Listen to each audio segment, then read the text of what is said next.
पाकिस्तान के कौमी असम्बली के स्पीकर अयाज सादिक ऐं भारत के पहिरीं वज़ीर जयशंकर विच में ढाका में मुलाकात थी है। अयाज सादिक ऐं जयशंकर ख़ालिदा ज़िया जी जनाज़े में शिरकत लाइ ढाका में मौजूद आहिनि। ॿिन्हिनि सरबराहनि विच में ख़ालिदा ज़िया जी रिहाइशगाह ते मुलाकात थी है।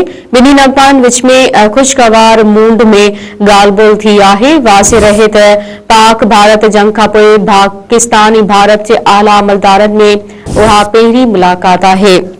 ब्रेकिंग न्यूज़ अवां खे ॾियूं पिया। पाकिस्तान कौमी असम्बली के स्पीकर अयाज सादिक ऐं भारत के पहिरीं वज़ीर जयशंकर विच में ढाका में मुलाकात थी है।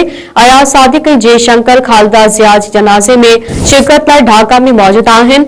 ॿिन्हिनि सरबराहनि विच में ख़ालिदा ज़िया जी रिहाइशगाह ते मुलाकात थी है।